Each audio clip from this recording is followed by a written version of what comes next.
Hi dear student, पिछली बार जो है हमने इलेक्ट्रोमैग्नेटिक इंडक्शन का सेशन 4 कंप्लीट किया है और वो भी बहुत इंपॉर्टेंट न्यूमेरिकल है डियर स्टूडेंट एग्जाम के पॉइंट ऑफ व्यू से।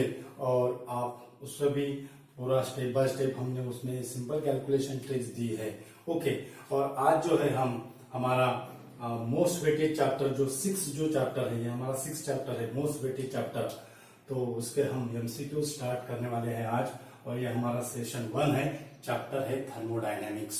ओके, तो अभी तक जो है हमने 5th चैप्टर कंप्लीट किया है। हेलो डियर स्टूडेंट, मेरा नाम है महेंद्र और आप जो देख रहे हो हमारा यूट्यूब चैनल इक्विनॉक्स फिजिक्स, जहाँ पे हम आपको सिंपल ऐसी ट्रिक्स देते हैं, विदाउट कैलकुलेशन आप एमसीक्यूज के आंसर निकाल सकते हो। ओके, तो इसका जो फर्स्ट जो क्वेश्चन है वो first question, which of the following is correct when the energy is transfer to system from its environment. System को एनर्जी ट्रांसफर करना है एनवायरमेंट से, यानी एनर्जी क्या होगी, पॉजिटिव होगी। ओके, और सिस्टम से एनवायरमेंट में अगर एनर्जी हमें ट्रांसफर करना है तो एनर्जी क्या होगी, निगेटिव होगी, यानी उसको हम निगेटिव कहते हैं। अब निगेटिव यानी एनर्जी रिलीज होता है और पॉजिटिव यानी एनर्जी क्या होता है, एब्जॉर्ब होता है और गेन होता है। यानी इसके जो दो ही ऑप्शन रहेंगे डियर स्टूडेंट, एक तो गेन रहेगा और रिलीज रहेगा, यानी इसका जो बी और डी ऑप्शन जो है ये कैंसिल हो जाएगा। अब पॉजिटिव है या निगेटिव है, रिलीज है या गेन है, तो ट्रांसफर टू सिस्टम है, एनवायरमेंट से ट्रांसफर टू सिस्टम है, यानी system gains the energy, system gains the energy, system gains the energy. तो इसका ये ऑप्शन होगा। ओके, उसके बाद अगर इसने कहा होता energy is transfer to system from its environment और सिस्टम टू इट्स एनवायरमेंट, अगर ऐसा होता तो फिर इसका ऑप्शन होता सी ऑप्शन। ओके, उसके बाद which of the following system freely allows the exchange of energy and matter with its environment। Okay, अब इसके जो दो ऑप्शन जो रहेंगे, एक्सचेंज हो रहा है, एनर्जी भी एक्सचेंज होने को होना और मैटर भी एक्सचेंज होने को होना, यानी कुछ ना कुछ तो एक्सचेंज है। तो इसका जो ऑप्शन जो होगा दैट इज द आइसोलेटेड और पार्शियली क्लोज, ये तो रहेगा नहीं, यानी बी और डी ऑप्शन क्या हो गए, कैंसिल हो गए। दो ऑप्शन बचे हैं, क्लोज है, ओपन है। ओके, अब क्लोज सिस्टम में क्या होता है, it is only exchange the energy but not a matter.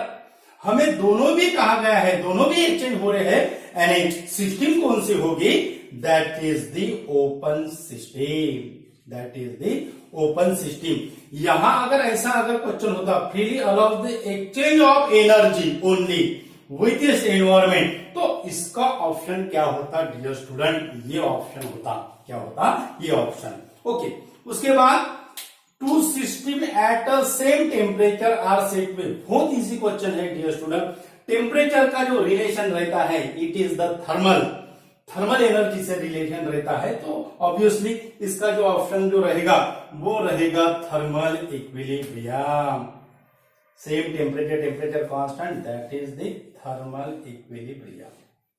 बहुत इजी क्वेश्चन है डियर स्टूडेंट। ओके, उसके बाद फोर्थ जो क्वेश्चन है, for work done to be reversible the process should B.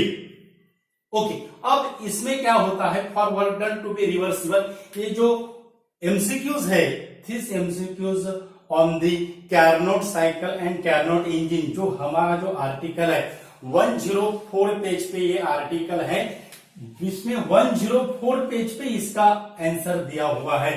For a work done to be reversible the process should be, Carnot cycle जो रहती है वो दो प्रोसेस से होती है, isothermal expansion, isothermal compression, adiabatic expansion, adiabatic compression, यानी adiabatic और आइसोथर्मल दो ही प्रोसेस होती है कैरनोट साइकिल में, कैरनोट इंजन में। ओके, तो for work done to be reversible the process should B.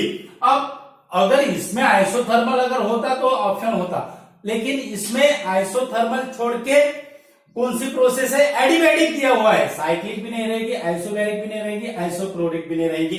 तो ऑप्शन क्या होगा? दो ही प्रोसेस है, तो आइसोथर्मल या एडियाबैटिक। इसमें एडियाबैटिक प्रोसेस दी हुई है, यानी कौन सा होगा dear student? That is the adiabatic process, that is the adiabatic process. Okay, आप 104 पेज पे इसका आंसर चेक भी कर सकते हो डियर स्टूडेंट हमारे टेक्स्ट बुक्स में। Okay, the second law of thermodynamic deals with the transfer of, बहुत इजी क्वेश्चन है dear student, it is the transfer of heat, it is the transfer of heat. Second law of thermodynamic deals with the transfer of heat. Carnot cycle, Carnot engine, heat engine. This is the example of application of second law of thermodynamic, and it is deals with the transfer of heat. It is deals with the transfer of heat. Okay, a heating gas in a constant volume container is an example of which process? Okay, अब adiabatic और cyclic process इससे निकल जाएगा। Adiabatic process, there is no heat exchange in adiabatic process, और cyclic process को cyclic work done होना चाहिए। This example is not deals with the cyclic, यानी एडियाबैटिक और साइक्लिक तो चले गए। अब ऑप्शन बचा है आइसोक्लोरिक, आइसोबैरिक। ओके, अब in a constant volume container, constant volume constant रहता है, हमें पता है आइसोक्लोरिक प्रोसेस है, लेकिन ये जो heating gas in a constant volume container है, is a example of isobaric process. बहुत सिंपल है डियर स्टूडेंट। आइसोबैरिक प्रोसेस में क्या होता है? जो हीट जो होती है, एनर्जी जो होती है, it is partly used to change the internal energy and partly used to do work. Okay, work होता है, वर्क बाय द सिस्टम और डन ऑन द सिस्टम, वो इंपॉर्टेंस नहीं है, लेकिन वर्क हो रहा है कौन से प्रोसेस में? आइसोबैरिक प्रोसेस में। आइसोक्लोरिक प्रोसेस में क्या होता है? Heat is use totally to change the internal energy, that is increase the internal energy कहेंगे हम।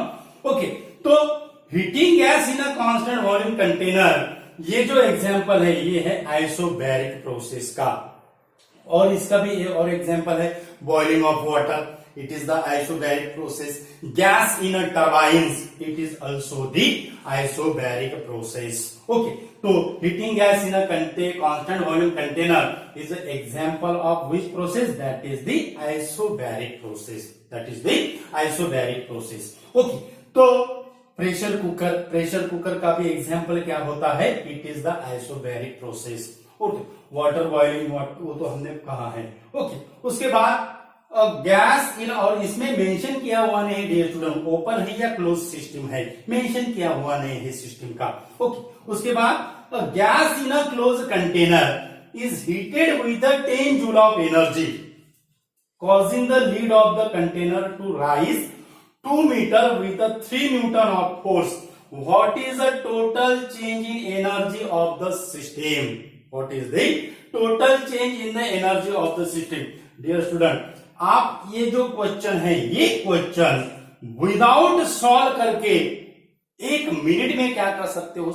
सॉल्व कर सकते, विदाउट कैलकुलेशन करके 1 मिनट में क्या कर सकते हो? सॉल्व कर सकते हो। कैसे? और gas in a close container is heated with 10 joule of energy, यानी हमें क्यू की वैल्यू दी हुई है। Lid of the container to rise, and work done हो रहा है। क्या हो रहा है? वर्क डन हो रहा है। वर्क डन हो रहा है, यानी जो पिस्टन जो है, लीड जो है, वो 2 मीटर अप हो रही है, और फोर्स कितना है? 3 न्यूटन। हमें डायरेक्ट वर्क नहीं दिया हुआ है, हमें वर्क दिया हुआ है फोर्स एंड डिस्प्लेसमेंट की इससे, और हमें पता है वर्क डन का क्या फॉर्मूला है? Force into displacement. ओके, तो यहां पे वर्क डन कितना होगा? 3 न्यूटन, और फोर्स की वैल्यू है 3, और डिस्टेंस की वैल्यू है 2, यानी 6 जूल वर्क डन हो गया है। ओके, अब क्या होता है?